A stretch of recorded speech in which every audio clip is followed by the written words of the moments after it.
بعد فقد قال الله تبارك وتعالى في القرآن المجيد والفرقان الحميد. أعوذ بالله من الشيطان الرجيم. بسم الله الرحمن الرحيم. إن الذين آمنوا وعملوا الصالحات إنا لا نضيع أجر من أحسن عملا. آمنت بالله صدق الله العلي العظيم وبلغنا رسوله النبي الحبيب الكريم الأمين. ونحن على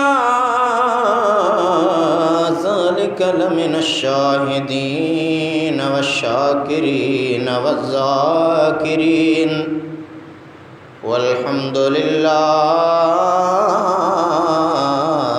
رب العالمين. إن الله وملائكته يصلون على النبي يا أيها الذين آمنوا صلوا عليه وسلموا تسليما. اللهم صل وسلم وبارك على سيدنا ومولانا محمد وعلى آله وأصحابه وأهل بيته أجمعين. बरादरान इस्लाम, प्यारा मुसलमान भाइयों, दोस्तों, अजीज़ों, बुजुर्गों, अल्लाह ताला जी पाक किताब कुरान मजीद फ़ुरक़ान हमीद मझां सूरह कहफ़ मझां एक आयत सगोरी जो थोरो हिस्सो तिलावत करण जी सआदत हासिल कई आहे। अॼोके हिन जुमअतुल मुबारक जे हिन ख़िताब जे अंदरि पाण अमल जे मौज़ूअ ते कुझु ॻाल्हाईंदासीं। अल्लाह ताला खां दुआ है त रब्बे कायनात शल असां अव्हांखे पंहिंजे पाक कलाम मुक़द्दस जे ॿुधण पढ़ण ऐं उन हुक्म जे मथां अमल करण जी तौफ़ीक़ अता फ़रमाए। उन सां गॾोगॾु मुंहिंजे आका रहमत वारे हबीब सल्लल्लाहु ताला अलैहि वालिहि वसल्लम जन जा जेके फ़रमान अहादीस करीम आहिनि उन्हनि जे मथां बि अल्लाह ताला असां खे अमल करण जी तौफ़ीक़ अता फ़रमाए। दोस्तो, अल्लाह करीम शल असांखे सालिह बनाए ऐं सालिह अमलनि जी सघ अता फ़रमाए। छो त अमल सालिह असां लाइ दुनिया आख़िरत जे ग़मनि ॾुखनि खां बचण जो ज़रियो है। सालिह अमल दुनिया जी दौलत ऐं आख़िरत जी बहितरी आहिनि, आख़िरत जो सरमायो ऐं सामान आहिनि।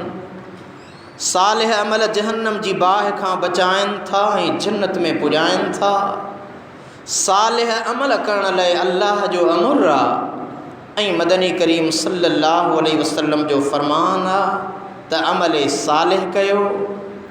सालिह अमल दुनिया तोड़े आख़िरत जा सुहिणा साथी हूंदा आहिनि। दोस्तो,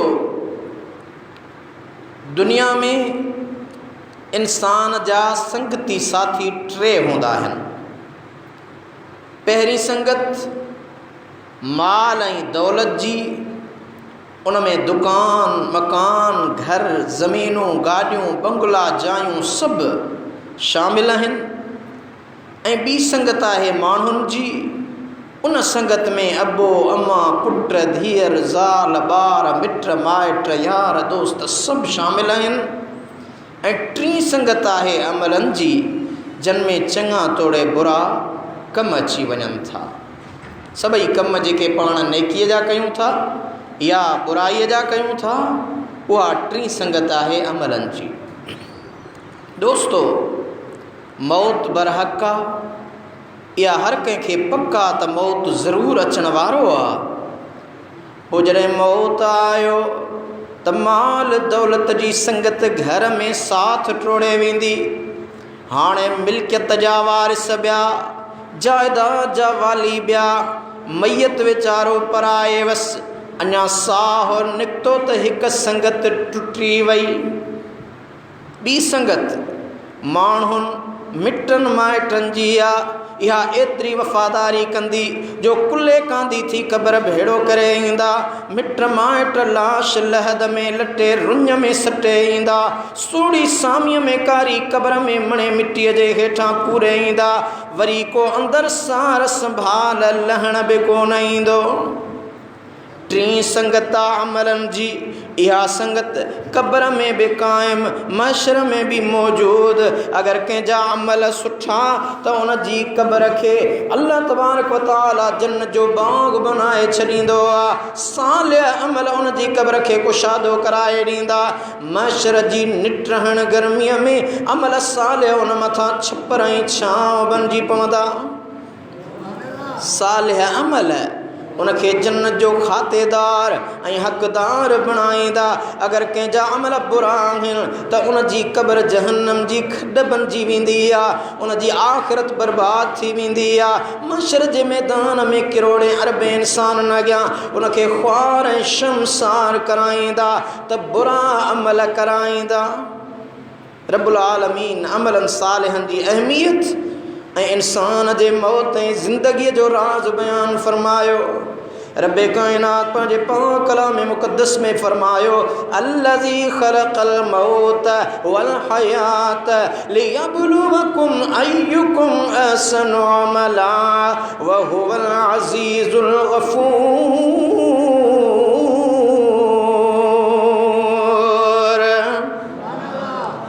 अल्लाह ज़ात जै मौत ऐं ज़िंदगी खे पैदा कयो त अव्हां खां इम्तिहान वठे तव्हां मां केर आहिनि जेके सुहिणा अमल कनि था। सूरह तौबह में बि रब्बे ज़ुल जलाल इरशाद फरमायो, वक़ुल इअमलू फसयरल्लाहु अमलकुम व रसूलुहु वल मुमिनून वसतुरद्दून इला आलिमिल गैब वश्शहादति फयुनब्बिउकुम बिमा कुंतुम तअमलून।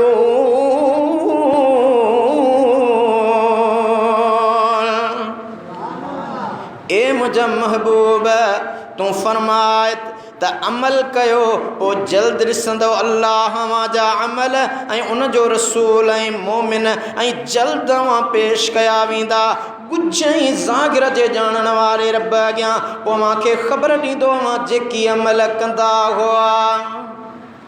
तॾहिं मुझे मुर्शिद भिटाई घोट फरमायो, पोखणी अथई त पोख न त वींदई मुंद चढ़ी, पाणी बि थींदुई पोइरो पोइ सुकी थींदई सोक, जाथे लुणंदो लोको ते सिकंदे हिकिड़े संगलाए। अल्लाह ताला फरमायो, इन्नल्लज़ीना आमनू व अमिलुस्सालिहात इन्ना ला नुदीउ अज्र मन अहसन अमला।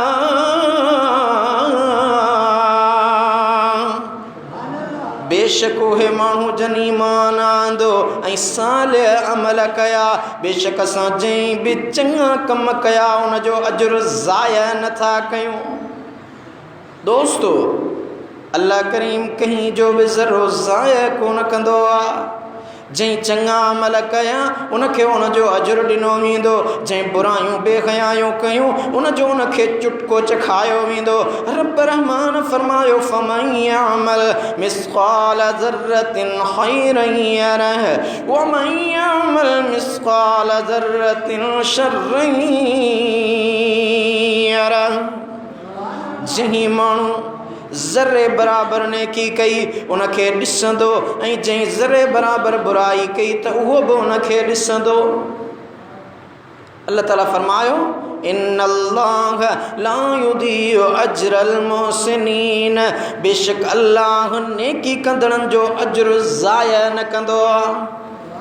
जेका बि नेकी कनि था अल्लाह तबारक व तआला उन्हनि जी नेकी उन्हनि जे दफ़्तर में अमान तौर शामिल हूंदी आहे। बरोज़ महशर उहा नेकी उन्हनि खे कमु ॾींदी ऐं अल्लाह रब्बुल आलमीन उन जो अजुर उन्हनि खे अता फ़रमाईंदो, इनाम अता फ़रमाईंदो। दोस्तो, आख़िरत में इंसाननि खे उन्हनि जा दर्जा अजुर ऐं इनाम उन्हनि जे अमलनि मुताबिक़ ॾिना वेंदा। अल्लाह तबारक व तआला सूरह काफ़ जे अंदरि फरमायो वलिकुल्लिन दरजातुम मिम्मा अमिलू वलियुवफ़्फ़ियहुम अमालहुम वहुम ला युज़लमून। ऐं हर हिक जा दर्जा उन्हनि जे अमलनि सबबु आहिनि ऐं उन्हनि खे उन्हनि जे अमलनि जो बदिलो ॾिनो वेंदो ऐं उहे ज़ुल्म न कया वेंदा। दोस्तो, ईमान आणण खां पोइ अमल साले ज़रूरी आहिनि। के माण्हू चवंदा त बाबा अमलनि ते नाहे, अॻिजे त पा न त मणनि खे मोट, पाण ई अल्लाह रहम कंदो। ॿुधो दोस्तो, ही भी तो अल्लाह जा फरमान आहिनि। अमलन सालिहन करण जो अमर भी अल्लाह पाण कयो आहे। जेको अल्लाह जे अमर जी भञ कड़ी करे सो ज़रूर सज़ा जो हक़दार बणजंदो आहे। कोशिश कयो त सालिह अमल कयो, शल रब राज़ी थिए। अव्हांखे दुनिया जा असबाब कम न ईंदा पर नेक अमल कम ईंदा। इजो छॾणो आयो ही मारुन संदो माग वलर वगर वेढ़ी चन जा समूरो बेसुहाग वॾो लॻो तन डुहाग जन रब विसारियो पांग जो। दोस्तो, ही सालिह अमल सिर्फ़ चंद ॾींहंनि या चंद घणियुनि लाइ करणा न आहिनि। रुगो रमज़ान में इबादत कयो या मुहर्रम में इबादत कयो पोइ छॾे ॾियो, ईअं न कयो। पर जिते बि हुजो, जहिड़े बि हाल में हुजो, सालिह अमल कंदा रहो। जेसी ताईं मौत अचे तेसी ताईं पंहिंजे पाक परवरदिगार जी दरबार में तौबा ताइब इस्तग़फ़ार कंदा रहो। रब्बुल आलमीन फरमायो वअबुद रब्बक हत्ता यअतियकल यक़ीन। ऐं पंहिंजे पालणहार जी इबादत कर एसी ताईं जो तोखे मौत अची वञे। खुश नसीब आहिनि उहे जिन खे चङा अमल कंदे मौत अची वियो। दोस्तो, अमल सालिह कयो पर दिल जी ख़ुशीअ सां कयो। पाण ते बार न समझो, चिट्टी न समझो, बल्कि पंहिंजे पालणहार जी बंदगी कंदे दिली ख़ुशी ऐं सुरूर महसूस थिए त इहा ईमान जी अलामत आहे। मुस्नद अहमद में हज़रत अबू मूसा रज़ियल्लाहु ताला अन्हु खां रवायत आहे, रसूल अकरम सल्लल्लाहु अलैहि वसल्लम इरशाद फरमायो मन अमिल हसनतन फसुर बिहा व अमिल सय्यतन फसातहु फहुव मोमिन। मुझे आका फरमायो जंहिं माण्हू का नेकी कई पोइ उन सबब मसरूर थी वियो ऐं का ख़ता थी पियसि, उन सबब ॾुखारो थी पियो त पोइ उहो मोमिन आहे। हिन हदीस मां मालूम थियो त नेकीअ जे कम करण सां दिली ख़ुशी, सुकून ऐं सुरूर उनखे महसूस थींदो आहे जेको मोमिन हूंदो आहे। भलो ताम उनखे वणंदो जेको सिहतमंद हूंदो आहे। बीमार जे आॾो कोफ्ता कोरमा रखो, माखी मखण रखो, कोन खाईंदो अदा मां बीमार आहियां। ॿी ॻाल्हि इहा बि मालूम थी त गुनाह जो कमु मोमिन खां बि थी पवंदो आहे।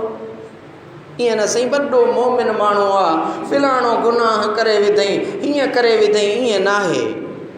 मोमिन लाइ गुनाहनि खां पाकीज़ा हुजणु ज़रूरी नाहे। पर अगरि मुनाफ़िक़ गुनाह कंदो त उनखे गुनाह जे कम में मज़ो ईंदो ऐं मोमिन खां का ख़ता थी पई त उनखे दिली सदमो ऐं ॾुख पहुचंदो, परेशान थी पवंदो त हीअ ख़ता मूंखां छो थी आहे। यकदमि माफ़ी वठी इस्तग़फ़ार पढ़ंदो ऐं अल्लाह जो वाइदो आहे त माफ़ी घुरंदड़नि खे ज़रूरु माफ़ कंदो आहे। दोस्तो, सालिह अमलनि में इस्तक़ामत ज़रूरी आहे। ईअं न करे जो 4 ॾींहं ज़ौक़ शौक़ सां इबादत करे पोइ छॾे ॾे। दुरूद पाक मुंहिंजा आका थी अल्लाहुम्मा सल्लि अला सय्यिदना व मौलाना मुहम्मद व अला आलिहि व अस्हाबिहि व अहलि बैतिहि अजमईन। अल इस्तकामतु फौकल करामा, इस्तकामत करामत खां मथे आ। अल्लाह ताला इस्तकामत वारन ले वॾनि दर्जन जो ऐलान फरमायो। रब्बे कायनात पंहिंजे पाक कलाम में इरशाद फरमाए रहियो आहे, इन्नल लज़ीना क़ालू रब्बुनल्लाह सुम्मा इस्तक़ामू फला ख़ौफ़ुन अलैहिम वला हुम यहज़नून।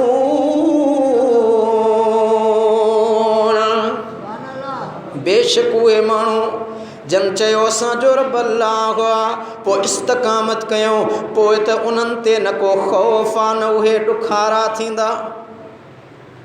मुस्लमानो, अमल सालिह करण जो ऐं खटण कमाइण जो हंधि मौक़ियो महल ही आहे।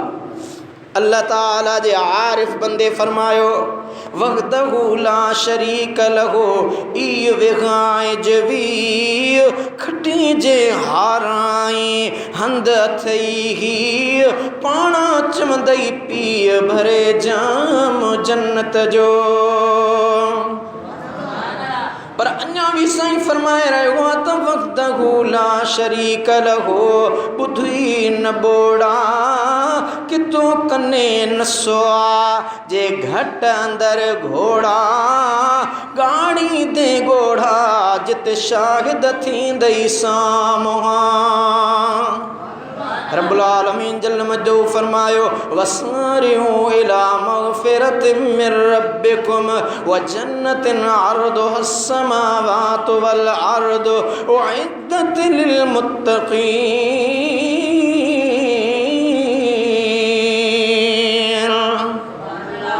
ऐं तकड़ कयो मांजे पालणहार पारां मिलंदड़ मग़फ़िरत ऐं जन्नत ॾांहुं, उहा जन्नत जेका आसमान ऐं ज़मीननि खां बि को शादी आहे, जेका परहेज़गारनि लाइ जोड़ी वई आहे।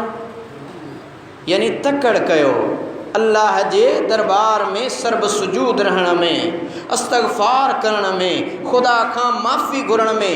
क़ुरान करीम तो फरमाए तकड़ कयो, पोइ रब्बुल आलमीन अव्हांखे उहो इनाम ॾींदो जेको तव्हांजे तसव्वुर में बि नाहे। हम तो माइल बकरम हैं कोई साइल ही नहीं, राह दिखलाए किसे कोई रगरवे मंजिल ही नहीं। रब्बुल आलमीन फरमायो, अम हसिबल्लज़ीना इज्तरहुस्सय्यात अन नजअलहुम कल्लज़ीना आमनू व अमिलुस्सालिहात। जन गंदायूं कयूं, बुरायूं कयूं, छा उहे ईअं सम्झनि था त असां उन्हनि सां बि अहिड़ो मामिलो कंदासीं जहिड़ो उन्हनि सां कंदासीं जन ईमान आणे पोइ सालिह अमल कया। यानी उहे जेके गंदाइनि में, बुराइनि में, बेहयाइनि में, बुछड़ाइनि में आहिनि, उन्हनि लाइ अल्लाह जो कलाम फरमाए रहियो आहे, ख़बरदार ईअं नाहे मतां उहे दिलि में उमेद रखनि त जन ईमान आणे सालिह अमल कया उन्हनि जहिड़े बि ईअं थींदो न। छा उहे जेके रातियूं जागी अल्लाह अॻियां सजदनि क़यामनि ते गुज़ारनि था, जन जूं पिंपड़ियूं अल्लाह जे इश्क में आलियूं रहनि थियूं, जेके ख़ौफ़ ख़शियत इलाही में हंजूं हारींदा रहनि था, इहे माण्हू ऐं उहे माण्हू जेके ज़िंदगी गुनाहनि में बर्बाद कनि था, से पाण में कीअं था बराबर थी सघनि। हिकिड़ा माण्हू सॼी राति जागी अल्लाह जो ज़िक्र कनि, ज़िक्र अज़कार में गुज़ारनि, ॿियो ईअं फ़ुज़ूल वक़्तु विञाए छॾे। रब्बुल आलमीन फरमाए थो, न न उन फ़ुज़ूल वक़्तु विञाईंदड़ ऐं मूं अल्लाह जे सर्ब सुजूद रहण वारे बंदे में फ़र्क़ु आहे। अल्लाह जे प्यारनि सालिह अमल करण वारनि जा त अल्लाह वटि वॾा मान ऐं मक़ाम आहिनि। अल्लाह ताला फरमाए थो, भला मन कसब सय्यतन व अहातत बिही खतीअतुहु फउलाइक अस्हाबुन नार हुम फीहा खालिदून।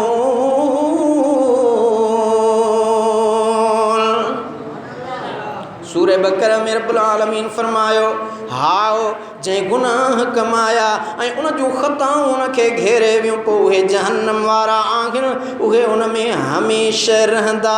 यानी गुनाह करे शर्मसारी न कयूं, निदामत न कयूं, अल्लाह जी ज़ात खां माफ़ी न घुरियूं। अहिड़नि जे लाइ अल्लाह जो क़ुर फरमाए थो त उहे जहन्नमी आहिनि जो गुनाह त कयूं पर पंहिंजे उन गुनाह ते क़ाइमु रहिया, दाइम रहिया, तौबा करे मूं अल्लाह खां माफ़ी न घुरियूं। अल्लाह ताला फरमायो यालमून ज़ाहिरम मिनल हयातिद दुनिया व हुम अनिल आखिरति हुम गाफिलून।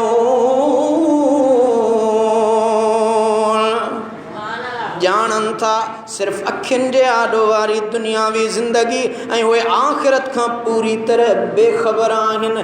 यानी सभु कुझु उन्हनि हिन दुनिया जे साज़ो सामान खे सम्झो आहे, आख़िरत जो उन्हनि जे दिलि में को फ़िक्र न आहे त ही 40, 50, 60 साल, 70 साल, 100 साल आख़िर मरी अबदी आराम गाह खां पोइ जॾहिं अल्लाह जी दरबार में हलणो आहे त उतां जे लाइ असां कहिड़ो समर गॾु कयो आहे, इन जी का भी तैयारी नाहे। अल्लाह जो कुरान तो फरमाए अनिल आखिरत हुम गाफिलून, वे आखिरत खां गाफिल हैं। बेशक अज जो इंसान दुनियावी ज़िंदगी के जाने सुञाणे थो पर आखिरत वारी ज़िंदगी खां गाफिल नहीं, बेखबर आ। दुनियावी ज़िंदगी ले छा नथो करे पर उन खां विसरला त आखिरत विसरला, कब्र विसरला, क़यामत विसरला। मुसलमान ॿुधो, असांजे हो त हबीब मदनी मुजीब सल्लल्लाहु अलैहि वसल्लम असां लाइ चङनि अमलनि ऐं नेकियुनि जी निशानदही कई आहे त कहिड़ा चङा कम आहिनि ऐं कहिड़ा बुरा। मुस्नद बरार में तिबरानी औसत में हज़रत अनस रज़ियल्लाहु अन्हु खां रवायत आहे त रसूल अकरम नूर मुजस्सम सल्लल्लाहु ताला अलैहि वसल्लम फरमायो 3 शयूं दर्जन के बुलंद कंदियूं आहिनि ऐं 3 शयूं निजात ॾियारींदियूं आहिनि ऐं 3 शयूं तबाह करण वारियूं आहिनि। 9 नुस्ख़ा मुंहिंजे आका रहमत वारे हबीब ॿुधाया। जीअं सच्चा सुखन पाण पढ़ंदा आहियूं ईअं मुंहिंजे आका जा सच्चा सुखन उन्हनि मंझां पहिरीं मुंहिंजे आका फरमायो दर्जात के बुलंद वारियूं 3 ॻाल्हियूं कहिड़ियूं आहिनि। इस्बागुल वुज़ूए फिस्सबरात, मुंहिंजे आका फरमायो ॾुखियाईअ जे वक़्तनि में सुहिणी तरह वुज़ू करणु। यानी सख़्त सर्दी हुजे या सख़्त गर्मी या बीमारी हुजे या को मुश्किल मौक़ो हुजे उन वक़्तु सुहिणी तरह ठाहे ठाहे वुज़ू करणु, इहो गुनाहनि खे मेटण वारो अमल आहे। सर्दी आहे पाणी बि थधो आहे, वुज़ू बि करिणो आहे। गर्मी आहे पानी गरम आहे पर वुज़ू करिणो आहे। मुंहिंजे आका फरमायो अहिड़ी तकलीफ़ वारी सूरत में जेकॾहिं हू वुज़ू करे थो त इहो उन जे गुनाहनि जो कफ़ारो आहे। ऐं ॿियो इंतज़ारु सलात बद सलाह, मुंहिंजे आका फरमायो त हिकु निमाज़ पढ़ी ॿी निमाज़ जो इंतज़ारु करणु, इहो बि गुनाहनि खे मेटण वारो अमल आहे। मुंहिंजे आका जा खोड़ अहिड़ा सहाबी हूंदा हुआ जो फजर निमाज़ पढ़ी मस्जिद में वेही रहंदा हुआ त अल्लाह जो हबीब केॾी महिल थो ज़ुहर नमाज़ पढ़ाइण अचे, ॿाहिरि को ज़माने जो कमुकार न हूंदो हो त उहो वक़्तु बि ख़ुदा जे घर में वेही निमाज़ जो इंतज़ारु कंदा हुआ।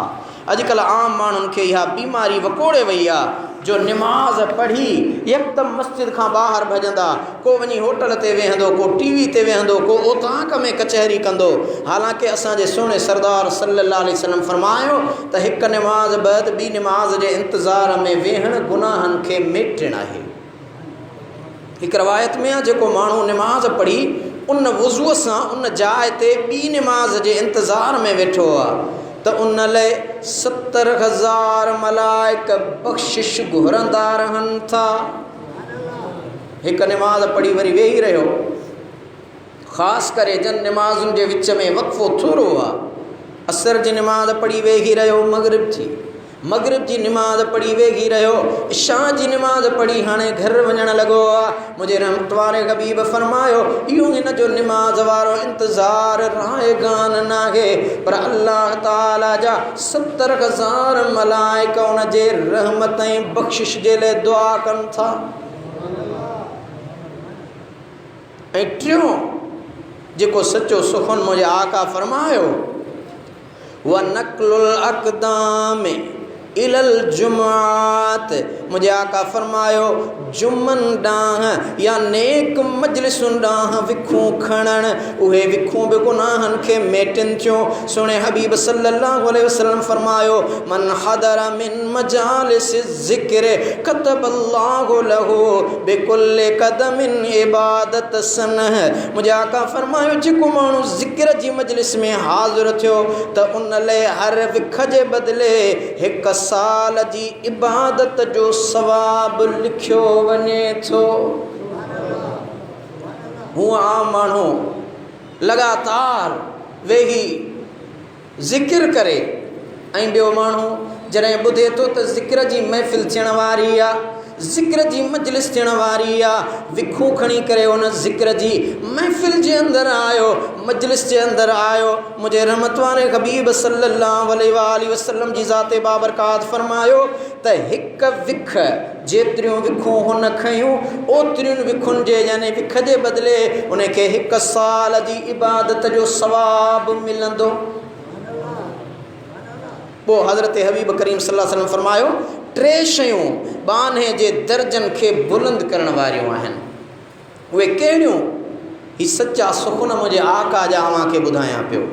हुज़ूर फरमायो पहिरियों इताम ताम, कंहिंखे मानी खाराइण, मिसकीननि मुसाफ़िरनि परदेसियुनि खे मानी खाराइण अहिड़ो अमल आहे जेको माण्हूअ जे दर्जन खे बुलंद कंदो आहे।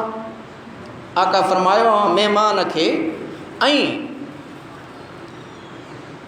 मुंहिंजे रहमत वारे हबीब फरमायो त महिमान खे अव्हां खाधो उन जे वज़न खां वधीक ॾियो। हिकिड़ो ॼणो आहे 2 मानियूं 3 मानियूं खाईंदो, अव्हां 5-6 मानियूं मोकिले ॾियो, भाॼी वधीक मोकिले ॾियो। हाणे जॾहिं उहो खाधो हुन बचायो आहे मोटी अचे थो, अव्हां घर भाती खाओ। क़यामत जे ॾिहाड़े जॾहिं रब्बुल आलमीन अव्हां खां रिस्क जी पुछां कंदो त महिमान जे उन बचियल खाधे जो अव्हां खां हिसाब न थींदो। केॾो वॾो अजर आहे, ज़रे ज़रे जो हिसाब थिए जेको खाऊं था, हिलाल आहे, आराम आहे, पंहिंजो आहे, पराओ आहे। केतिरनि बुज़ुर्गनि मुंहिंजे आका जे इन फरमान ते अमल कयो। महिमान खाने में हमेशह महिमान हूंदा हुआ, सवाई मानी मोकिलींदा हुआ। जॾहिं मोटी ईंदी हुई त मुंहिंजे रहमत वारे हबीब सल्लल्लाहु अलैहि वसल्लम जे फरमान ते अमल कंदे उहो बचियल खाधो खाईंदा हुआ। बुज़ुर्गनि खां पुछंदा हुआ साईं महिमान बजणा मानी हेतिरी मोकिली अथव? फरमाईंदा हुआ तव्हां ॿुधो न आहे असांजे हो त हबीब रबी अजीब सल्लल्लाहु अलैहि वसल्लम फरमायो आहे त महिमान जो बचियल खाधो खाइण सां क़यामत में पुछाणो न थींदो। उन खां पोइ दोस्तो नबी नामदार सल्लल्लाहु ताला अलैहि वसल्लम जी ज़ाते बाबरकात असां अव्हांखे फरमायो इफ़शा उस सलाम, दर्जन खे बुलंद करण वारो ॿियो अमल आहे सलाम आम करणु।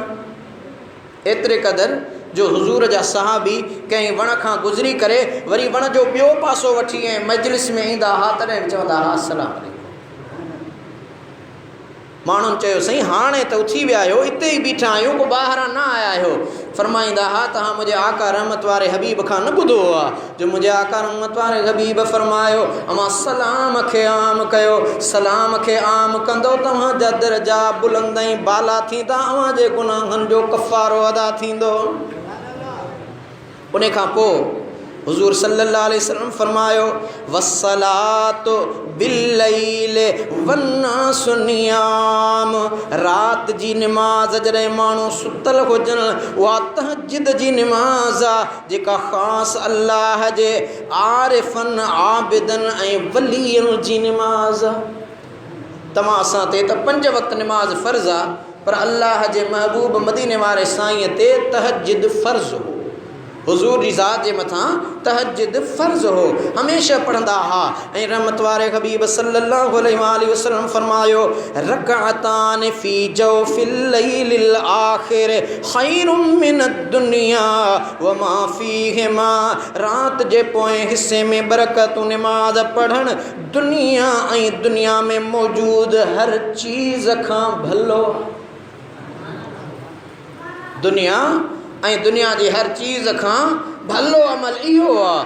दुनिया सुतल हुजे ऐं तूं आधी रात जो उथी पंहिंजे पाक परवरदिगार जी रज़ा जे लाइ घर भाती सुतल, बचड़ा सुतल, दुनिया आराम में आ, तूं पंहिंजो आराम अल्लाह ताला जी रज़ा जे वास्ते फिटाए बरका तूं नफ़िल पढ़ंदो आहे। अल्लाह रब्बुल आलमीन तोखे उन जो अज्र हिन दुनिया ऐं आख़िरत में एतिरो अता फ़रमाए थो जो हिन दुनिया जे हर अमल खां वधीक अफ़ज़ल आहे। ऐं मुंहिंजे आका जे सचनि सुखुननि में हुज़ूर फरमायो 3 शयूं निजात ॾियारींदड़ आहिनि। पहिरियों फल अदल फिल ग़दब वर्रज़ा। मुंहिंजे आका फरमायो रंज तोड़े रज़ा में इंसाफ़ करणु, छो त कॾहिं कावड़ में माण्हू हक़दार जो हक़ मारे वेहंदो आहे। मुंसिफ़ फ़ैसिलो कंदड़ आहे, उन वटि फ़ैसिलो आयो कंहिं माण्हूअ जो ऐं उन फ़ैसिले करण वारी उन माण्हूअ जे लाइ नाराज़गी आहे, उन खां नाराज़ आहे, रंज आहे, त भली उहो ॾोहारी न बि आहे पर ठोके उहो केस उन जी गिचीअ में विझंदो। रहमत वारे हबीब फरमायो त मुंसिफ़ जो कमु आहे त भली उहो ज़ाती तौरु उन खां नाराज़ आहे पर नाराज़गी जे बावजूदि जेकॾहिं अदुल इंसाफ़ वारो फ़ैसिलो करे उन हक़दार खे हक़ ॾियारे थो। मुंहिंजे रहमत वारे हबीब फरमायो त उन जे लाइ क़यामत जे ॾिहाड़े इहो छोटकारे जो ज़रियो आहे। उन खां पोइ वल क़स्द फिल फ़क्र वल ग़िना। मुंहिंजे आका फरमायो मिसकीनी तोड़े शाहूकारीअ में विच थरो हलणु। मिसकीन आहे, ग़रीब आहे, तॾहिं बि विच थरो हले थो, पर जेकॾहिं शाहूकार आहे, अमीर आहे, हर शइ उन वटि मौजूदु आहे पर पोइ बि विच थरो हले थो, फज़ूल ख़र्च करण वारो न आहे, एतिरो ॾेखार रिया करण वारो न आहे जो कंहिं मिसकीन मुफ़लिस ग़रीब जी दिलि रंजाइजे त यार हीउ हेॾो भलो ताम पियो खाए, हीउ हीअं पियो करे। मुंहिंजे रहमत वारे हबीब सल्लल्लाहु अलैहि वसल्लम फरमायो त इहा ॻाल्हि बि निजात ॾियारींदड़ जो मिसकीनीअ में तोड़े अमीरी में ख़र्च पखे में दरमयाना रवैयो रखे ऐं हथ फाड़, हथ चीर, हथ जो खुलियल न थी। उन खां पोइ व ख़शियतुल्लाह फ़िस्सिर्रि वल अलानियत। मुंहिंजे आका फरमायो लिक में तोड़े ज़ाहिर में अल्लाह जो ख़ौफ़ रखण वारो आहे, को ॾिसण वारो न हुजे, को झलण पलण वारो हुजे, नफ़्स में गुनाह जी ख़्वाहिश बि तारो तार हुजे, पोइ बि पाण खे गुनाह बचाए उन गुनाह ॾे नथो वञे, ॾिसे थो त केर बि न आहे, उनखे गुनाह जो मौक़ो मुयसरु थी वियो आहे पर वो गुनाह नथो करे। मुझे रहमत वारे हबीब फरमायो इहो उन जे निजात जो ज़रियो। फ़शुह मुताउन, उहा बखीली जंहिंजी पैरवी कई वञे, इंसान बखील थी करे ऐं को न करण वारो कावड़ में गुस्से में घटि वधि ॻाल्हाए थो। मुंहिंजे रहमत वारे हबीब फरमायो उन बखीलीअ खे तर्क करण बि उन जे लाइ बख़्शिश जो सबबु आहे।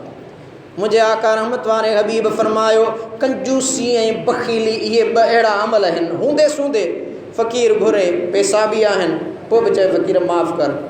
हाणे हुन जे दिलि जे इरादे, हुन जी शख़्सियत खे त अलाह ॼाणंदड़ आहे, छो त ॾोकड़ न तुंहिंजा आहिनि न मुंहिंजा आहिनि, रिस्क न तुंहिंजो आहे न मुंहिंजो आहे, ज़मीन तां जहिड़ा फ़साद फॾा, या ज़मीन तुंहिंजी मुंहिंजी न आहे, इहा त अल्लाह ताला जी ॾिनल आहे, रिस्क उन जो आहे, ज़मीन जाइदाद अता ख़ुदावंद ताला जी आहे। मुंहिंजे आका रहमत वारे हबीब फरमायो त जेकॾहिं हिकु गिराठ जेतिरी बि ज़मीन ते को कब्ज़ो करे थो, कंहिं मिसकीन जी मिल्कियत फवाए थो, त उहा गिराट ज़मीन जी बि क़यामत जे ॾिहाड़े जहन्नम जे अंदरि वॾो नाग बणाए उन जे गिचीअ में तौक विधो वेंदो त ए इंसान, ज़मीन जो मालिक मां अल्लाह हुयुसि, मूं अल्लाह जंहिंखे मालिक बनायो हो तो डंडे जे ज़ोर ते, हुक्मरानी अमीरीअ जे ज़ोर ते उन सां ज़ुल्म छो कयो, हाणे हिसाब असांखे त का ख़बर ई कान्हे। ख़ौफ़े ख़ुदा मोकिलाए वियो आहे। मुंहिंजे रहमत वारे हबीब सल्लल्लाहु अलैहि वसल्लम फरमायो, अल जाहिलु सखी अहब्बु इलल्लाहि मिनल आबिदिल बखील। हुज़ूर फरमायो जाहिल सखी, हिकिड़ो आम जाहिल आहे, आलिम बि न आहे, घणो पढ़ियल बि न आहे, पर उहो जाहिल हथ जो खुलियल आहे, सखावत करे थो, जेको मिलेसि थो वंडे विराए खाए थो, ज़रूरत खां वधीक आहे त माण्हुनि खे ॾेई थो छॾे। हुज़ूर फरमायो अल्लाह खे आबिद बखील खां वधीक प्यारो आहे। हिकिड़ो आबिद आहे, इबादत गुज़ार आहे, नेकोकार आहे, पर बखील आहे। ॿियो नेकोकार न आहे, सादो आहे, मिसकीन आहे, ग़रीब आहे, लिखियल पढ़ियल न आहे, जाहिल आहे, पर सखी आहे। उहो सखी हुन लिखे पढ़े आबिद खां वधीक ख़ुदा जी ज़ात खे प्यारो। दोस्तो, ऐं मुंहिंजे रहमत वारे हबीब फरमायो त हलाक तबाह करण वारियूं ॿ शयूं, हुअ मुत्तबउन, मुंहिंजे आका रहमत वारे हबीब फरमायो उहा नफ़्सानी ख़्वाहिश जंहिंजो पीछो कयो वञे। अल्लाह करीम फरमायो नफ़्सानी सदन जी पैरवी न कर, उहे तोखे अल्लाह जी राह खां हटाए छॾींदियूं। हलाक करण वारी टीं शइ व एजाबुल मराए बेनफ़्सिही, माण्हूअ जो पंहिंजो पाण खे भलो भाइण, त मूं जहिड़ो केरु आहे ई कोन, मूं जहिड़ो मोतबर को आहे ई कोन, ॿिया सभई नीच आहिनि। मुंहिंजे महबूबा का फरमायो त जेको पाण खे भलो थो भाए, ऐं हुज़ूर पाक सल्लल्लाहु अलैहि वसल्लम फरमायो त मूं अल्लाह जे रसूल खां सवा कंहिं मजलिस में वेही केरु कंहिंजी ख़ुशामद करे, बुखारी शरीफ़ जी हदीस आहे, ऐं उहे उन में ख़ूबियूं न हुजनि, जीअं अॼु जे दौर में दरबारी शाइर, सुगड़, आलिम, मौलवी, फाज़िल वेही कंहिं अहिड़े माण्हूअ जी तारीफ़ करे जंहिं में उहे ख़ूबियूं हुजनि ई न। मुंहिंजे आका रहमत वारे हबीब फरमायो उनखे झले पकड़े मथे में धूड़ विझोसि, पकड़े उन जे मथे में धूड़ विझो, त जंहिं में ख़ूबियूं उहे आहिनि ई कोन, उन जी दरबारियत वारी कूड़ी ठली ख़ुशामद करे थो। मुंहिंजे रहमत वारे हबीब सल्लल्लाहु ताला अलैहि वसल्लम जा उम्मती हो, रहमत वारे हबीब फरमायो त जेको पंहिंजो पाण खे भलो थो भाए उहो बि पंहिंजे लाइ तबाहीअ जो बाइस बणिजे थो ऐं पंहिंजो पाण खे ख़तमु करण जो बाइस बणिजे थो। मुंहिंजे दोस्तो अज़ीज़ो, अल्लाह ताला जे हबीब फरमायो हदीस आख़िरी त अर्रियाउ युहबितुल अमल कमा युहबितुहु शिर्क। मुंहिंजे आका फरमायो रियाउ अमलनि खे ईअं चट करे छॾे थो जीअं शिर्क अमलनि खे बर्बाद कंदो आहे। हाणे हिकिड़ो माण्हू निमाज़ पढ़े, माण्हू चवनि यार वॾो नेक निमाज़ी आहे, रोज़ा रखी ॿुधाईंदो त यार अॼु मूं रोज़ो रखियो आहे, अॼु मूं सर रोज़ो रखियो आहे, अॼु मूं ई कयो आहे, ऐं उहो रियाउ आहे, ॾेखाव आहे, पंहिंजे उन इबादत वारे अमल में रियाउ आहे, ॾेखाव आहे। मुंहिंजे रहमत वारे हबीब सल्लल्लाहु ताला अलैहि वसल्लम जन जी ज़ाते बाबरकात फरमायो त इहो अमल कहीं बि तरह क़ाबिल क़बूल कोन्हे। रब्बुल आलमीन जल